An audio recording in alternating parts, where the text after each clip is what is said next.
দমদম ক্যান্টনমেন্টের কাছে শুভদীপ বলে একজন সফটওয়্যার ইঞ্জিনিয়ার একটা ফ্ল্যাট নিয়েছিল কাজের সূত্রে, কারণ ওনার বাড়ি অনেকটা দূরে মেদিনীপুরের সাইডে। তো এই ফ্ল্যাটে কিছুদিন থাকার পর শুভদীপের মনে হয় যে এমন কিছু অলৌকিক ঘটনা বা প্যারানর্মাল ঘটনা এখানে হয়, তার জন্য উনি ওই ফ্ল্যাটটা ছাড়তে পুরোপুরি বাধ্য হয়। এবং এই ফ্ল্যাটটা যেখানে ছিল সেখানে কিছু কিছু রাস্তা, যেগুলো অনেকেই জানে যে দমদমের ম্যাপটা খুললে ওখানে ওইগুলো শো করে না। ওই ফ্ল্যাটের কাছাকাছি কিছু রাস্তা আছে যেগুলো কাগজে নেই কিন্তু বাস্তবে আছে। আর এই শুভদীপ দমদমের ছেলে নয়, যেটা আমি আগেই বললাম। শুভদীপের বয়স মাত্র 28 বছর হবে এবং ফ্ল্যাটটা যখন ও ভাড়াতে নিয়েছিল তখন প্রায় ওর মনে হয়েছিল যে আশেপাশের প্রতিবেশী মানুষেরা খুব বেশি একটা কথা বলে না। এবং সবথেকে বড় সুবিধা যেটা, সেটা হলো এই ফ্ল্যাটের কাছেই বাস স্টপটা খুবই কাছে। কিন্তু একটাই সমস্যা হচ্ছিল যে রাতে বাড়ি ফেরার পর শুভদীপের মনে হতো যে বাথরুমে যেন কিছু একটা সমস্যা হয়। সব সময় একটা অদ্ভুত শব্দ আসে প্রায় রাত 2:15 থেকে 2:30টার দিকে। এবং এই ঘটনাটা শুভদীপ ফেস করে যখন শুভদীপ অফিস থেকে ওর ফ্ল্যাটে আসার সময় একটা শর্টকাট রাস্তা দিয়ে এসেছিল। এবং তারপর থেকেই নাকি সমস্ত ধরনের ঘটনা শুভদীপের ওই ফ্ল্যাটের বাথরুম থেকে হয়। আজকে ভূত টাইম চ্যানেলের সমস্ত দর্শকদেরকে দমদমের এই অলৌকিক একটা প্যারানর্মাল ঘটনা আমি সবাইকে বলতে চাই।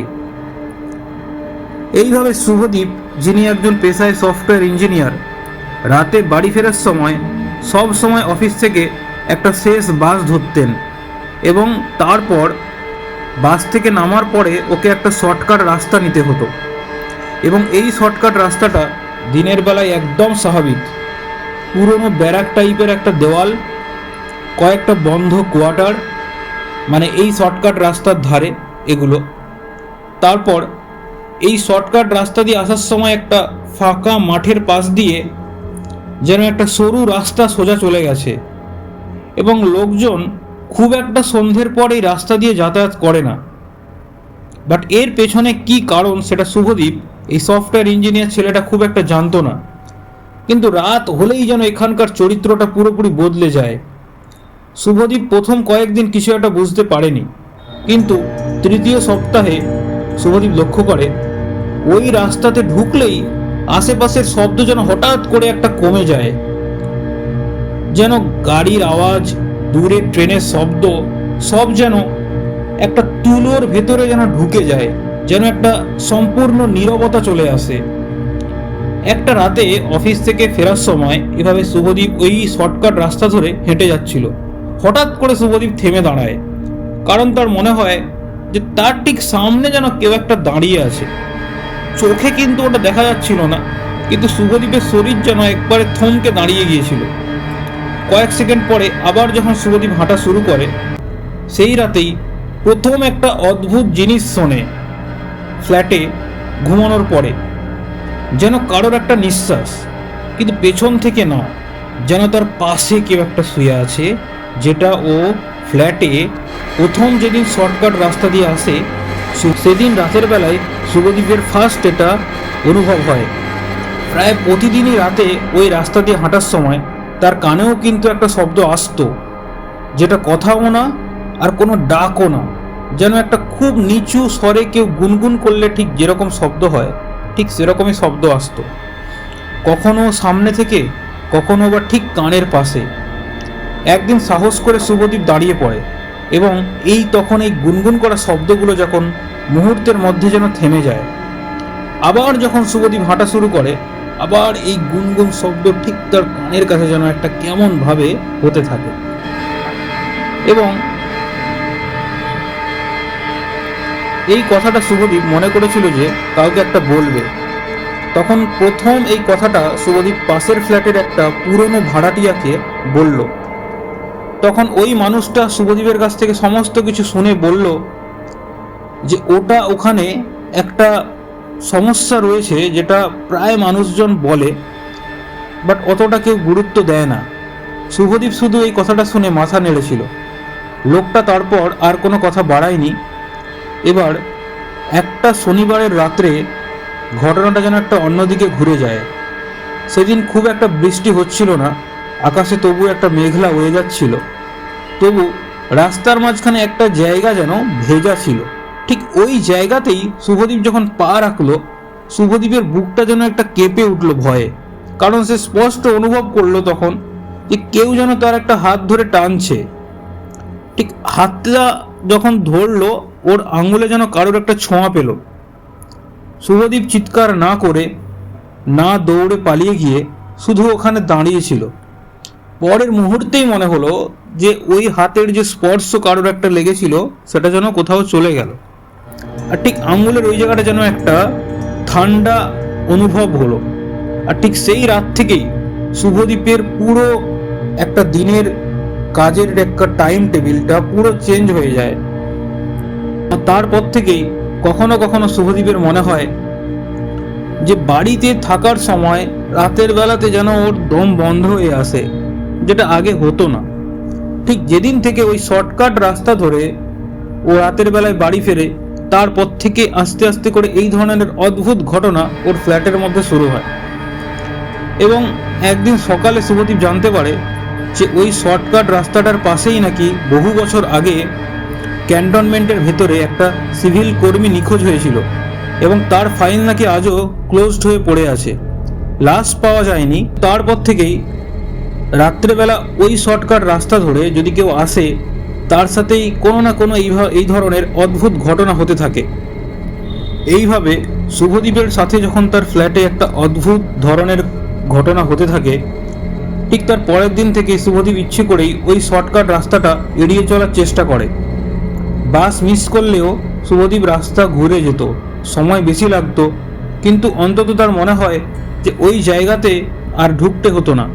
তবু অদ্ভুত ব্যাপার, ওই রাস্তাটা এড়িয়ে চলার পরেও তার এই অনুভূতিটা যেন তাকে ছেড়ে যায়নি। রাতে ফ্ল্যাটে যখন একা শুয়ে থাকে শুভদীপ, তার কানে যেন মাঝে মাঝে সেই আবার গুনগুনটা আসতো, যেটা ওই শর্টকাট রাস্তা ধরে যখন শুভদীপ রাতের বেলায় বাড়ি ফিরত, ঠিক ওই সেম ধরনের আওয়াজ ওর কানে হতে থাকে। এবং এটা খুব হালকা স্বরে মনে হতো যে কেউ গুনগুন করছে।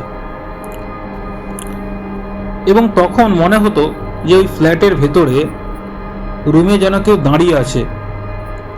একটা রাতে শুভদীপ হঠাৎ করে উঠে বসে লাইট জ্বালিয়ে দেয়, কিন্তু ঘর একদম তারপর দেখে যে স্বাভাবিক, দরজা বন্ধ, জানলা বন্ধ, কিন্তু বাইরে কোনো শব্দ নেই। তখনই আবার লাইট নিভিয়ে সঙ্গে সঙ্গে যখন শুয়ে পড়লো, আবার গুনগুন আওয়াজটা তার কানের কাছে শুরু হয়।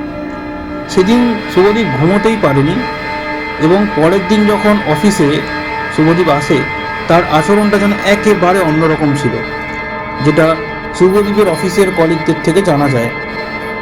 কথা কম বলতো এবং খুব ভুলভাল যে অফিসে কাজকর্ম সেগুলো করতো। সহকর্মীরা যখন শুভদীপকে জিজ্ঞাসা করে, তখন সে মাথা নেড়ে এগুলো পুরো এড়িয়ে যায়। কিন্তু দুপুরের দিকে হঠাৎ সে বুঝতে পারে তার বাঁ হাতের কবজিতে যেন একটা নীলচে দাগ। এবং সে তখন স্পষ্ট মনে করেছিল যে আগের রাতে যখন সে ঘুমিয়েছিল, কেউ না কেউ একটা স্পর্শ করার অনুভূতি তার হয়েছিল। আর সেদিন সন্ধ্যাতে সে পাশের ফ্ল্যাটের সেই পুরনো ভাড়াটিয়াকে আবার ধরে অফিস থেকে আসার পর। সেই লোকটার নাম ছিল নারায়ণ দত্ত, বয়স প্রায় 70-এর কাছাকাছি, এবং দমদমে উনি বহু বছর ধরে রয়েছেন। শুভদীপ সবটা খুলে বলে যে তার সাথে রাতে এইভাবে গুনগুন করা শব্দ আসে ফ্ল্যাটে যখন সে ঘুমায়। নারায়ণ দত্ত খুব মন দিয়ে শোনার পর শেষে শুধু বলে যে তুমি এখানেই থেমে যাও, যে ঘটনাগুলো বলেছো আর বলো না। তখন শুভদীপ তো পুরো অবাক হয়ে যায়। শুভদীপ বলে, কেন? বুড়ো লোকটা তখন চুপ করে থেকে বলে যে এখানে অনেক কিছুই ঘটনা আগে হয়েছে যেগুলো তুমি জানো না। এবং নারায়ণ দত্ত এই বয়স্ক মানুষটা তখন বলে যে এখানে একটা নয়, অনেকগুলোই ঘটনা ঘটেছে আপনার আসার আগে। এবং এই কথাটাই শুভদীপের গায়ে কাঁটা দিয়ে দেয়। এবং তারপর এই বুড়ো লোকটা জানায় যে বহু বছর আগে ওই শর্টকাটটা দিয়ে ক্যান্টনমেন্টের ভেতরে লোকেরা যাতায়াত করত। তখন আলোও কম ছিল। একের পর এক লোক রাতের দিকে নিখোঁজ হতে শুরু করে, কিন্তু এদের মধ্যে কেউই একসাথে ছিল না। সবাই একা একা যখন রাস্তা ওই শর্টকাট দিয়ে আসতো তখন তাদের সাথে এই ঘটনাগুলো হতো। তদন্ত হয়েছিল, বাট কিছু পাওয়া যায়নি, এবং এটা একদম একটা সত্যি বাস্তব প্যারানর্মাল ঘটনা। তারপরেই ধীরে ধীরে লোকজন ওই রাস্তাটা পুরোপুরি বন্ধ করে দেয়। তখন এই লোকটা শুভদীপকে একটাই কথা জিজ্ঞাসা করে যে তুমি যতবার ওই শর্টকাট রাস্তা দিয়ে এসেছিলে, একবারও কি তোমার চোখে পড়েছে অন্য কেউ ওই রাস্তা দিয়ে আসছে? তখন শুভদীপ বলল, হ্যাঁ, আমি অন্য কাউকে এই রাস্তা দিয়ে যেতে দেখিনি। এবং সেটা শুভদীপের প্রচণ্ড সন্দেহ হয় এই কথাটা। তখন শুভদীপ বুঝতে পারে যে সে ভুল করেছে, কারণ সে প্রায় প্রতিদিন ওই রাস্তা দিয়েই যেত। সেই রাতেই সে একটা সিদ্ধান্ত নেয় যে সে আবার ওই শর্টকাট রাস্তা দিয়েই যাবে, কিন্তু একা যাবে, এবার আর থামবে না। তো শুভদীপ ঠিক করে যে একদিন সে তার ফ্ল্যাট থেকে রাত 11:30টার সময় বেরিয়ে ওই শর্টকাট রাস্তাতেই আবার যাবে। কিন্তু ওখানে যখন শুভদীপ পৌঁছাতে শুরু করে এবং তারপর ওখানে যখন হাঁটতে শুরু করে, ধীরে ধীরে পা ফেরার পর মনে হলো যেন কোনো শব্দ নেই। হঠাৎ করে কয়েকটা পা আরও সামনের দিকে এগিয়ে যেতেই সেই গুনগুন শব্দ যেন আবার শুরু হয়। আজ শব্দটা মনে হয়েছিল যে আরও স্পষ্ট, যেন নিঃশ্বাসের মতো। হঠাৎ সে অনুভব করে যে কেউ ঠিক তার পাশে হাঁটছে, খুব কাছাকাছি, আর কাঁধে ঠিক কাঁধ লেগে যাওয়ার মতো। তার গা ঘেঁষে যেন একটা ঠান্ডা স্রোত চলে যায়। ঠিক তখনই সে অনুভব করে তার নাম ধরে যেন কেউ ডাকছে, একবার না, বারবার। গলা বদলাচ্ছে, এবং ঠিক কখনো যেন একটা মোটা গলা, আর ঠিক কখনো একটা সরু গলায় যেন তার নাম ধরে ডাকছে। ঠিক তখন 12টা বাজে, কারণ উনি 11:30টার সময় বাড়ি থেকে বেরিয়েছিলেন ওই রাস্তাতে যাবে বলে। শুভদীপের মাথা যেন হঠাৎ করে ঝিমঝিম করে উঠল এবং বুকের ভিতরে যেন একটা চাপ অনুভব করল। হঠাৎ সামনের রাস্তাটা যেন কোনোভাবেই আর শেষ হচ্ছে না। সে বুঝতে পারে যে কিছু একটা ভুল এখানে হতে চলেছে। আর ঠিক এই জায়গাটার কথাই নাকি নারায়ণ দত্ত, ওই বয়স্ক লোকটা, শুভদীপকে বলেছিল। শুভদীপ তারপর ওখানে না দাঁড়িয়ে সে চোখ বন্ধ করে দ্রুত হাঁটতে থাকে। এইভাবে শুভদীপ দ্রুত হাঁটার ফলে যখন হুমড়ি খেয়ে পড়ে যায় ওই রাস্তাতে, ঠিক রাত তখন 12:30টা বাজে, শুভদীপ উঠে দাঁড়ানোর সময় যেটা দেখে, শুভদীপ দেখে যে পুরো একটা হালকা কালো অস্পষ্ট অবয়ব যেন রাস্তার ঠিক ওপরের দিকে 2 ফুট উপরে যেন ভাসছে, এবং অসম্ভব রকমের ভয়ঙ্কর তার মূর্তিটা। আর ওই কালো অবয়বটার ঠিক ঠোঁটের কোণ থেকে যেন কালচে ধরনের একটা তরল পদার্থ যেন গড়িয়ে পড়ছে। এবং এটা দেখার পর শুভদীপ যা হোক করে ওখান থেকে ছুটে আসার চেষ্টা করে। ঠিক এই ঘটনার ঠিক পরের দিন সকালবেলা ওখানকারই ফ্ল্যাটের একজন সিকিউরিটি গার্ড নারায়ণ দত্তকে ডেকে এনে বলে, যেহেতু উনি খুব বয়স্ক মানুষ এবং ওখানকার একজন পুরনো লোক, এই সিকিউরিটি গার্ড ওনাকে বলে যে কাল রাতে এই গেটের কাছে অসম্ভব উঁচু স্বরে প্রচণ্ডভাবে কুকুর চিৎকার করছিল। এই গেটের কাছে অসম্ভব ভয়ঙ্করভাবে কুকুর ডাকছিল, এবং সেটা আজ অবধি এখানে কোনোদিন হয়নি। এরপর শুভদীপ দমদম ছেড়ে চলে যায়, এবং তার দমদম ছেড়ে চলে যাওয়ার পরে সবাই ভেবেছিল ঘটনাটা বুঝি এখানেই শেষ হয়ে গেছে। কিন্তু এই ঘটনাটা এখানে থামেনি। যে নাইট গার্ড সেদিন ওই ঘটনাটা বলেছিল নারায়ণ দত্ত বাবুকে, তার নাম ছিল রফিক মল্লিক। বহু বছর ধরে ক্যান্টনমেন্টের ভেতরে ওখানেই উনি ডিউটি করতেন এবং খুব কম কথা বলতেন। কিন্তু শুভদীপ চলে যাওয়ার পরের সপ্তাহেই ওই রফিক মল্লিকের যেন একটা অদ্ভুতভাবে আচরণ বদলাতে শুরু করে। প্রথমে লোকজন লক্ষ্য করেছিল যে সে রাতের বেলায় ঠিক ভয়ঙ্করভাবে যেন হুইসেল বাজায়। রাতে একটা নাইট গার্ড যেভাবে হুইসেল বাজায়, কিন্তু উনার ওই হুইসেল বাজানোর ধরনটা যেন অসম্ভবভাবে চেঞ্জ হয়ে যায়, এবং প্রচণ্ড লাউড করে 2-3 বার 4 বার করে বারবার একই সাথে টানা হুইসেল বাজাতে লাগলেন, যাতে যেন সবার ঘুম ভেঙে যায়। এবং এই শব্দটা শুনে সবাই ওই রাতে জানলা খুলে সবাই দেখতে থাকে। শুভদীপের এই দমদম ছেড়ে যাওয়ার পর মাসখানেকের মধ্যেই ওখানকার একজন স্থানীয় ডেলিভারি বয় ওই শর্টকাট রাস্তা দিয়ে কোনোভাবে রাতের বেলায় যাচ্ছিলেন। তারপর লোকজন লক্ষ্য করে ওই ডেলিভারি বয় ছেলেটা রাতে আর ওই রাস্তা দিয়ে অনেক দিন ধরে যাওয়া আসা বন্ধ করে দেয় এবং ঠিক তার কয়েকদিন পরে জানা যায় যে ওই ডেলিভারি বয়টাকে আর কোনোভাবেই খুঁজে পাওয়া যায়নি এবং তার নাকি লাশও পাওয়া যায়নি। পুরোপুরি নিখোঁজ রিপোর্ট হয়েছিল এবং কাগজে ছোট করে বেরিয়েছিল যে এই নিখোঁজের ব্যাপারটা। তারপর নাকি পুরোপুরি চাপা পড়ে যায় এই ঘটনাটা। আর এই ঘটনাটা এখানেই শেষ হয়েছে বলে কেউ মানে না, কারণ আজও দমদমে যারা রাতে নাইট ডিউটি করে এবং তারা জানে যে ক্যান্টনমেন্টের ওই দিক দিয়ে হাঁটার সময় হঠাৎ করে যদি মনে হয় যে থেমে দাঁড়ানো উচিত, তার কিন্তু খুবই একটা বাজে কিছু হবে এবং এটা সম্পূর্ণ একটা সত্যি প্যারানর্মাল ঘটনা। আর যারা সেই ইচ্ছেটাকে মেনে নেয় তাদের নিয়ে পরে আর কেউ কথা বলতে পারে না। এবং এরপরে রিসেন্টলি জানা যায় যে এই নারায়ণ দত্ত অসুস্থ হয়ে পড়ে এবং ওনাকে হাসপাতালে ভর্তি করা হয় এবং উনি হাসপাতালে যখন ভর্তি হওয়ার আগে যখন ফ্ল্যাট থেকে উনি বেরিয়ে যাচ্ছিলেন, ওনাকে যখন অ্যাম্বুলেন্সে নিয়ে যাওয়া হচ্ছিল, তখন উনি বলেছিলেন সিকিউরিটি গার্ডকে যে এই চাবিটা আমার বাড়ি থেকে যদি কেউ জিজ্ঞাসা করে এই চাবিটা আপনি দিয়ে দেবেন। কিন্তু কিসের চাবি, কোথাকার চাবি, এই নারায়ণ দত্ত বয়স্ক মানুষটা ওই সিকিউরিটি গার্ডকে বলে যাননি এবং উনার এই কথাটা সিকিউরিটি গার্ড খুব একটা সিরিয়াসভাবে নেননি এবং হাসপাতালে কয়েকদিন পর এই নারায়ণ দত্ত মারা যায়।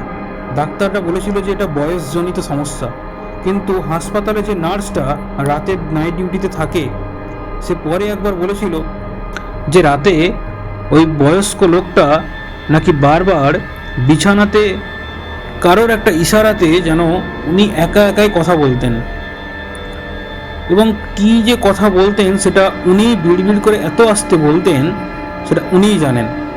নারায়ণ দত্তের মৃত্যুর পর লোকজন ভেবেছিল এবার বুঝি ঘটনাটা থেমে যাবে, কিন্তু থামেনি।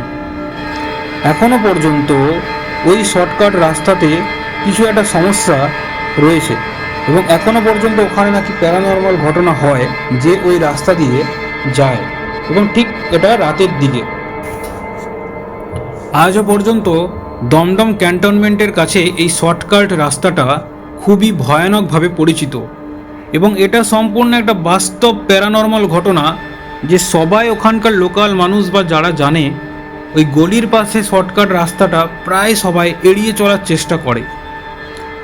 এই সম্পূর্ণ সত্যি প্যারানর্মাল ঘটনাটা আপনাদের কেমন লাগলো আপনারা অবশ্যই কমেন্ট সেকশানে জানাবেন এবং আগামী বছরে আমরা একটা লাইভ পডকাস্ট মানে লাইভ হরর পডকাস্ট থাকবে, যেখানে সবুজ কালিমা মন্দিরের সম্পর্কে সেখানকার রহস্য অলৌকিক ঘটনা নিয়ে ভূত টাইম চ্যানেলে থাকবে।